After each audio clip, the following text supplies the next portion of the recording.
Muy buenos días, amados hermanos y hermanas. Qué gusto poder estar una semana más compartiendo de la palabra de Dios. El capítulo que hoy estaremos estudiando es el capítulo 31 del libro de Números y trata acerca de una guerra muy especial con los madianitas.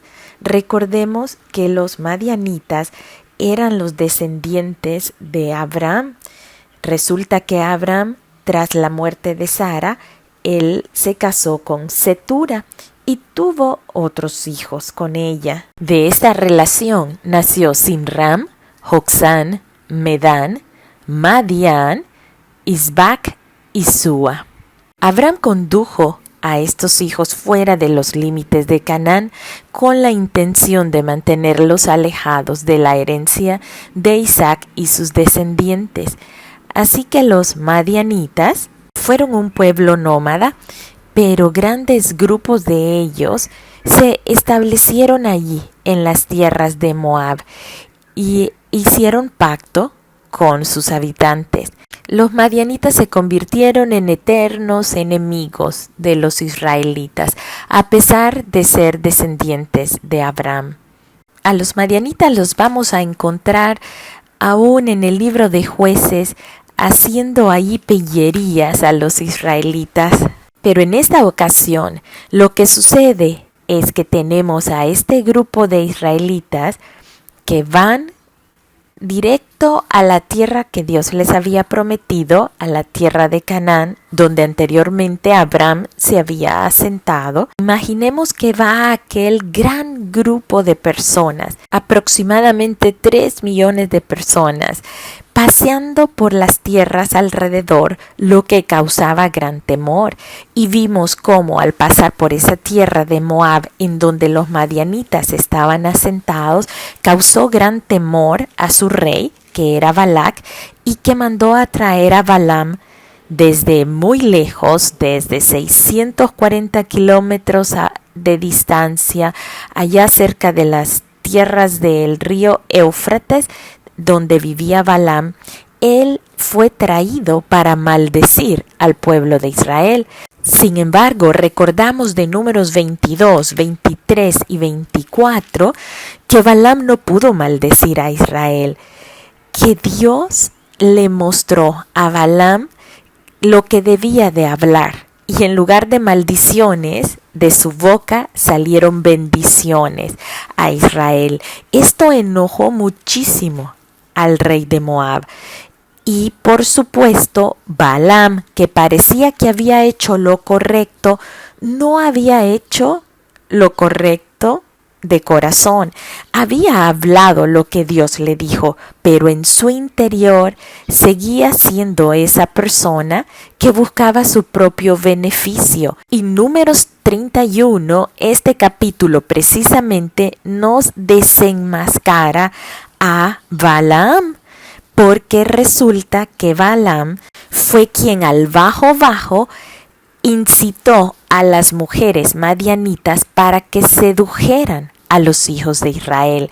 De esta manera, aun y cuando no pudo causar daño de afuera hacia adentro de Israel, Balaam tuvo la astucia para fabricar un plan y una estrategia en donde la destrucción de este pueblo viniese de adentro hacia afuera, desde su interior, como un caballo de Troya enviado al centro de los israelitas. Eso lo encontramos en Números 31:16, cuando nos dice: He aquí, por consejo de Balaam, ellas fueron causa de que los hijos de Israel prevaricaren contra Jehová en lo tocante a Baal Peor, por lo que hubo mortandad en la congregación de Jehová.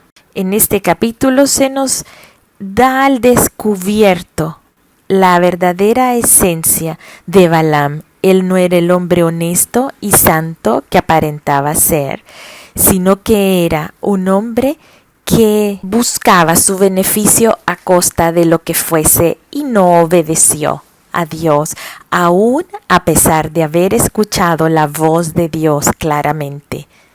Al haberse dejado seducir por estas mujeres madianitas, los israelitas rápidamente se involucraron en prácticas de idolatría, ya que la prostitución y las relaciones sexuales eran una práctica común entre las religiones cananeas, es decir, que adoraban ídolos y a la vez tenían prácticas inmorales delante de estos ídolos, por lo que los israelitas se vieron involucrados desde esos pecados sexuales a la idolatría. Estaban comprometidos de pies a cabeza con el placer y con la diversión.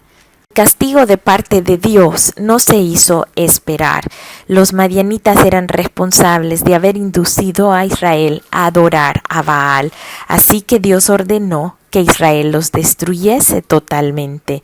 Recordemos que es una generación nueva la que iba a venir a habitar allí a Canaán, que es un lugar vecino de Moab, así que estos iban a ser sus vecinos próximos, y Dios estaba asegurando que ellos no iban a estar induciéndolos o iban a estar haciendo esas incursiones en que los mantuviesen atemorizados o amenazados o quizás manipulados. Así que Dios estaba encargando de limpiar de estos enemigos a los israelitas. El pueblo que iba a venir a habitar las tierras de Canaán era un pueblo básicamente joven. Recordemos que cuando comenzaron la caminata de los 40 años, muchos de ellos eran tan solo unos niños y algunos no habían ni nacido, nacieron en el desierto.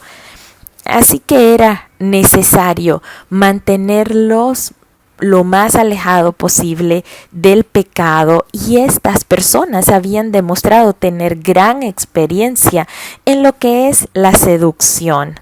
El pecado y las artimañas habían quedado al descubierto y era necesario acabar con ello de manera total, así como es necesario cuando descubrimos en nuestras vidas el pecado, tratar con él de manera total, desarraigarlo de nuestras vidas, pues una actitud de permisividad o una actitud de indiferencia ante el pecado nos va a llevar tarde o temprano a la ruina.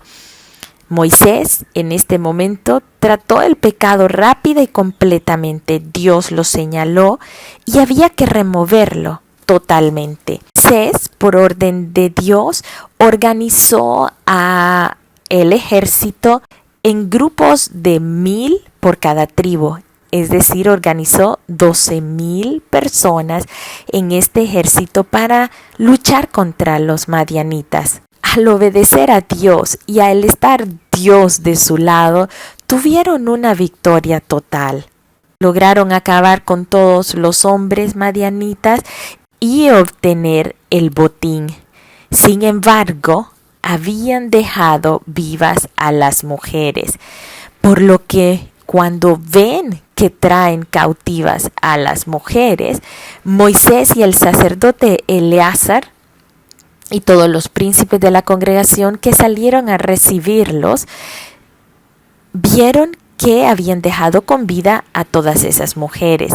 Moisés se molestó muchísimo y ordenó el matar a toda mujer que había conocido a varón carnalmente, es decir, a toda mujer que ya había tenido relaciones sexuales, y a todo varón de entre los niños.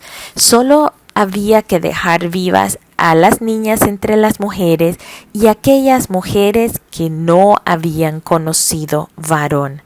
Este número de mujeres que no había conocido varón eran 32,000 mujeres, así que ya se pueden imaginar la cantidad de mujeres que ellos traían y el peligro que estas mujeres venían a representar, pues ellas ya quizás estaban habituadas a esas prácticas pecaminosas en las que se involucraban pecados sexuales e idolatría. Así que era necesario acabar con todo aquello que podía representar un peligro de contaminación para este pueblo, un pueblo de una generación joven que iba a ocupar las tierras de Canaán, la tierra prometida. Y finalmente este capítulo nos muestra cómo iban a repartirse ese botín, lo que habían obtenido de la guerra, todo el oro, la plata, los bueyes, asnos, todo debía ser repartido entre aquellos que habían ido a la guerra. Esta era su recompensa. Y qué hermoso es que al final, cuando hacen un recuento de las personas, de los soldados que fueron a esta guerra, se dan cuenta que ninguno de ellos había muerto.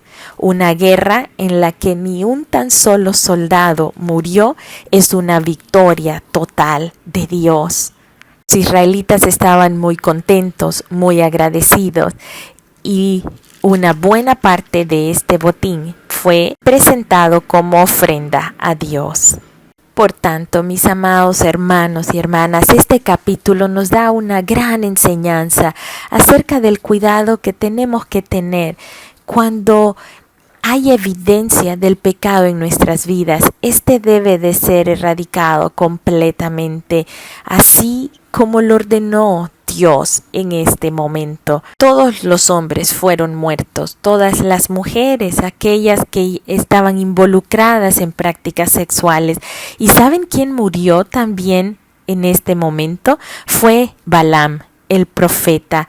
Quizás él había viajado a esta tierra en ese momento y él fue muerto en este momento. El pecado nunca nos va a dar buenos frutos. Y si éste no se erradica, estará siempre a la puerta, acechándonos, como lo vemos en el libro de Génesis, cuando Caín estaba muy molesto por la ofrenda que Abel presentó y que fue agradable a Dios y la de él no.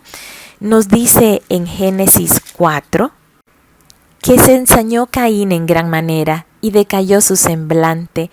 Al decaer su semblante, al estar él enfocado en él mismo, en el dolor que él sentía, en sentirse ofendido porque Dios había encontrado agradable la ofrenda de Abel, el mismo Señor le dice: si bien hicieres, no serás enaltecido, y si no hicieres bien, el pecado está a la puerta. Con todo esto, a ti será su deseo, y tú te enseñorearás de él, queriendo decirle que cuando el pecado está a la puerta, está esperando la menor oportunidad para tomar control de nosotros. Así que sigamos esta enseñanza de Números 31. A la menor evidencia del pecado, tratemos con él, no seamos indiferentes a él, no nos asociemos al pecado, sino más bien traigámoslo a los pies de Cristo, procedamos al arrepentimiento y mantengámonos alejados de él. Que Dios les bendiga, mis amados hermanos y hermanas, que Dios les guarde, les amo mucho en el Señor.